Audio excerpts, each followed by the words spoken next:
C'est l'été, la période des voyages, le moment où on a plus de temps pour soi.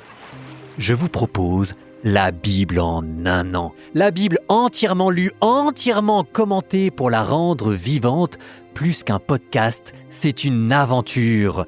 Je suis le frère Paul-Adrien, je vous prends par les mains, je lis la Bible pour vous, je la commente et l'explique pour vous pas à pas, et vous allez adorer. La Bible en un an, c'est le premier podcast biblique francophone avec plus de 15 millions d'écoutes, disponible gratuitement sur toutes les plateformes.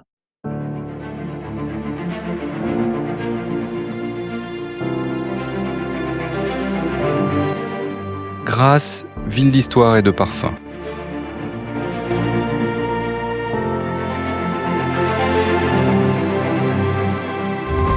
Bonjour à tous.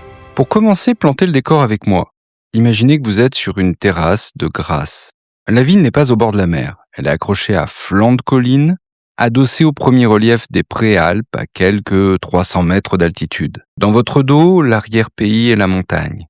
Et devant vous, en contrebas, la plaine qui dévale vers la Méditerranée. Par temps clair, on aperçoit la mer tout au loin. Grasse, c'est d'abord cela, un balcon sur la côte d'Azur. Mais le vrai secret de la ville, il est sous vos pieds. Grasse est une colline percée de sources. La plus célèbre s'appelle la Foux. Son eau a longtemps couru dans des canaux à ciel ouvert sous les ruelles de la vieille ville. Et cette eau abondante explique tout le reste. Car sans eau, pas de tannerie. Et au Moyen-Âge, Grasse, c'est avant tout une ville de tanneurs. Tanner une peau exige des quantités colossales d'eau. Il faut tremper, rincer, retremper les peaux pendant des mois. Là où l'eau coule en abondance, le cuir peut donc s'installer. Et plus tard, cette même eau servira à distiller les fleurs. L'eau de Grasse aura donc fait deux métiers. D'abord le cuir, ensuite le parfum. Et c'est là tout le paradoxe de cette ville. Aujourd'hui, on l'appelle la capitale mondiale du parfum. Mais si vous étiez arrivé ici il y a quelques siècles, vous seriez sans doute bouché le nez. Parce qu'avant d'être la ville des fleurs, Grasse sentait le cuir. Et croyez-moi, ça ne sentait pas la rose. Bienvenue dans ce hors-série de Taquis en Histoire consacré à l'histoire de Grasse. Une ville que je connais bien pour le Salon du Livre d'Histoire dont l'historienne Cécile Berly est la directrice artistique. Et derrière les boutiques du parfum se cachent 9 siècles d'une histoire bien plus surprenante qu'on ne l'imagine. Allons découvrir tout cela ensemble. D'abord, tordons le cou à une idée reçue. On vous dira parfois que Grasse est une vieille ville romaine. Alors c'est très exagéré. Que des humains vivent ici depuis longtemps, c'est certain. Tout autour, on a retrouvé des dolmens, des tumulus, des traces du néolithique. Mais la grande cité romaine avec son forum et ses arènes, n'existe pas. Grasse n'apparaît même dans aucun des grands itinéraires qui décrivaient les routes romaines de la région. En réalité, le nom de Grasse surgit dans les archives assez tard. En 1040, dans une charte, un certain Guillaume choisit de signer Guillaume de Grasse. C'est la toute première fois que le nom de la ville est écrit quelque part. Autrement dit, Grasse entre dans l'histoire écrite il y a moins de 1000 ans. Et pour une ville française, c'est presque jeune. À vrai dire, on connaît mal son histoire jusqu'au Moyen-Âge.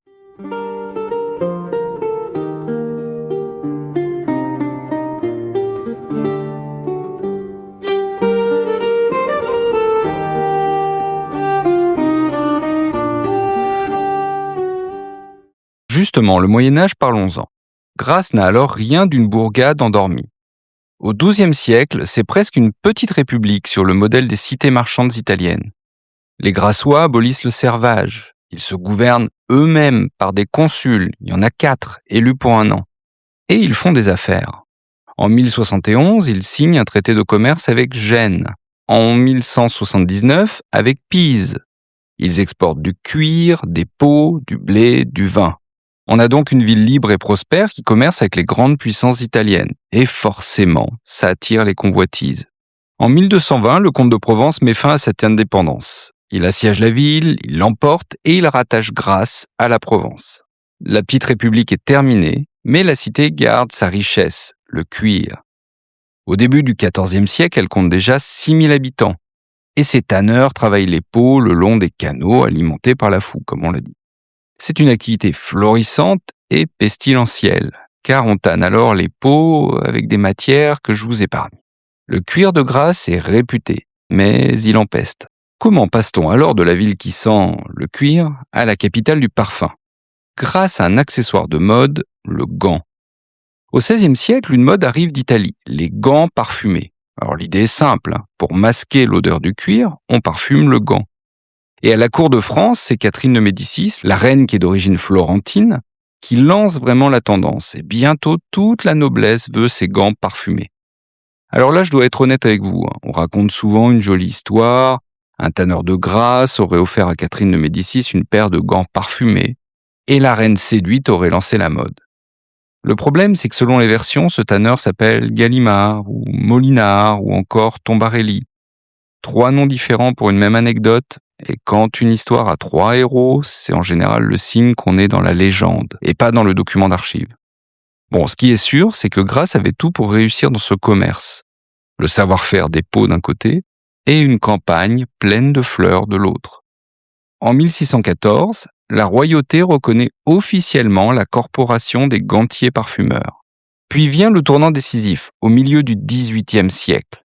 Le cuir est lourdement taxé, une concurrence s'installe à Nice et la mode du gant finit par passer. Les Grassois font alors le choix qui décide de leur avenir. Ils abandonnent le gant, mais ils gardent le parfum. Le tanneur et le parfumeur se séparent. En 1747, un certain Jean de Gallimard fonde une maison de parfum, la maison Gallimard, avec un seul L, pas l'éditeur. Une maison qui existe d'ailleurs toujours. Grasse devient alors une ville de fleurs et d'essences florales, et détrône peu à peu sa grande rivale, Montpellier.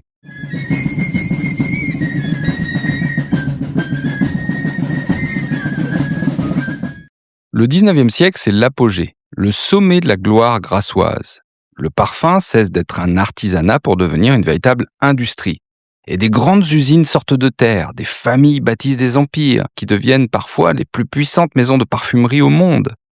Vers 1875, on compte à Grasse une 60aine d'entreprises. Et la ville s'affiche fièrement comme la capitale mondiale des parfums. Pourquoi Grasse d'ailleurs et pas ailleurs? Parce que la ville réunit 3 atouts qu'on ne trouve nulle part ensemble. D'abord, le climat et la terre.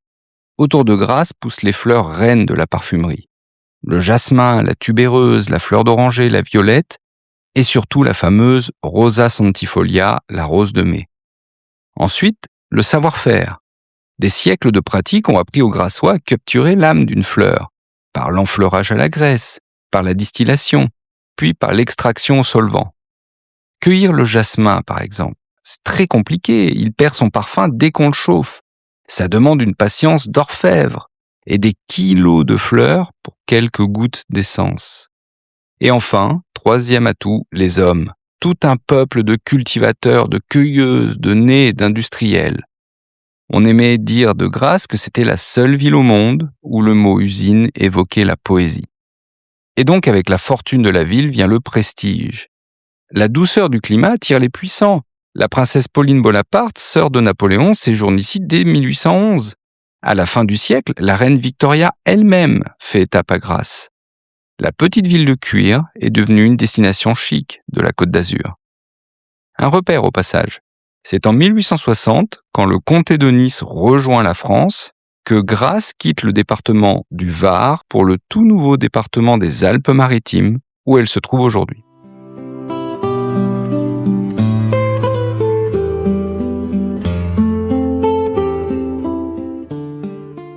Mais cette gloire repose sur une fragilité. Tout à Grasse dépend de la fleur naturelle, coûteuse à cultiver, à cueillir à la main et à transformer. Et à la fin du XIXe siècle, un acteur entre en scène et change tout, la chimie. Les laboratoires apprennent à fabriquer des molécules odorantes de synthèse. On sait désormais reproduire l'odeur de la vanille, de la violette ou de la lavande sans la plante. Et c'est une révolution. Le parfum devient beaucoup moins cher et il se démocratise.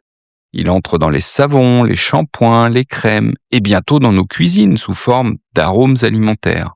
Alors pour le grand public, c'est une chance. Mais pour Grasse, dont toute la richesse venait des champs de fleurs, c'est un défi immense. Et au XXe siècle, le coup est rude.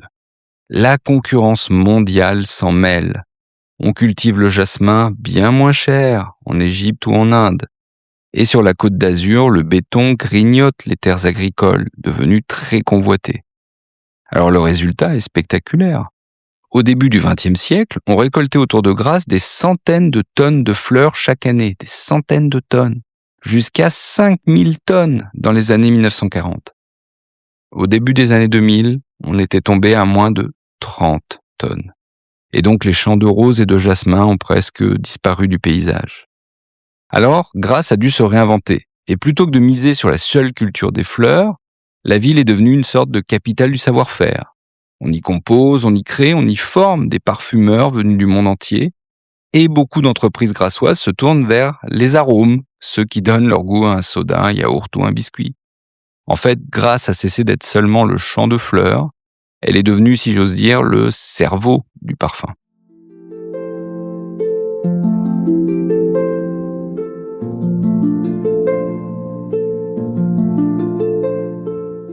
Une ville, ce sont aussi des visages, à condition, là encore, de ne pas tout confondre. Premier nom, Fragonard. Alors vous le voyez partout à Grasse, sur les boutiques de parfums. Mais attention, Jean-Honoré Fragonard, né à Grasse en 1732, c'est d'abord un immense peintre, l'un des maîtres du XVIIIe siècle. Mais il a fait carrière à Paris, pas dans le parfum. Et la célèbre parfumerie qui porte son nom est née bien plus tard, au XXe siècle. Alors elle a choisi de lui rendre hommage parce qu'il était l'enfant le plus illustre de la ville. Mais c'est d'abord le peintre et la marque ensuite. Deuxième mise au point, et celle-là je l'aime beaucoup, l'amiral de Grasse. François-Joseph-Paul de Grasse, c'est l'amiral qui en 1781 remporte la bataille de la baie de Chesapeake. Alors c'est une victoire capitale de la guerre d'indépendance américaine. En bloquant la flotte anglaise, il rend possible la victoire de Yorktown, et donc ni plus ni moins l'indépendance des États-Unis. C'est donc un Provençal qui aide à faire naître l'Amérique. Mais il y a un mais. L'amiral porte le nom de Grasse, il est issu de la grande famille des comtes de Grasse, et pourtant il n'est pas né à Grasse même, mais juste à côté, au Bar-sur-Loup. Alors Grasse a aussi accueilli des hôtes du monde entier. L'écrivain russe Ivan Bounine, premier prix Nobel de littérature de langue russe, y a vécu plus de 20 ans. Le Britannique H.G. Wells, le père de la guerre des mondes, y avait une propriété. Et c'est à Grasse, au hameau du Place-Cassier, qu'Édith Piaf s'est éteinte en 1963.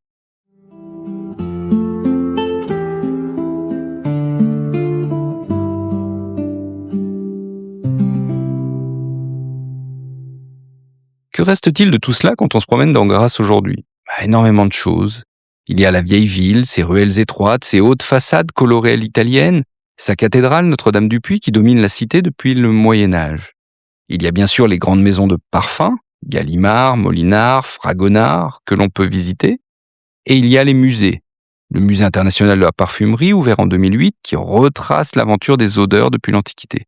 Et juste à côté, le musée d'art et d'histoire de Provence. D'ailleurs, ce dernier occupe un superbe hôtel particulier du XVIIIe siècle, et le bâtiment à lui seul est un concentré d'histoire. Il a été construit pour un marquis de Clapier-Cabri qui avait épousé la sœur de Mirabeau. Oui, Mirabeau, le grand orateur de la Révolution. Et c'est encore un autre personnage qui en fit un musée au début du XXe siècle, François Carnot, qui était le fils d'un président de la République, un président assassiné, Sadi Carnot, et qui a été marié à la fille d'un grand industriel du parfum grassois. Vous voyez, à Grasse, tout finit toujours par se relier, la politique, les fleurs, l'art et l'histoire. Et l'histoire, justement, ne s'achève pas sur la disparition des fleurs. En 2018, l'UNESCO a inscrit les savoir-faire liés au parfum en Pays de Grasse au patrimoine culturel immatériel de l'humanité.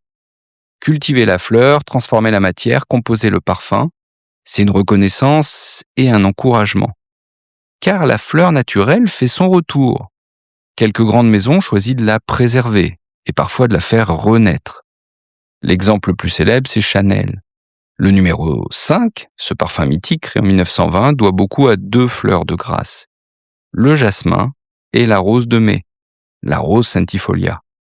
Et pour ne jamais en manquer, et pour sauver un jasmin grassois qui était alors menacé, Chanel a noué dès 1987 un partenariat exclusif avec une famille de producteurs, les Mules à Pégomas, juste à côté de Grasse.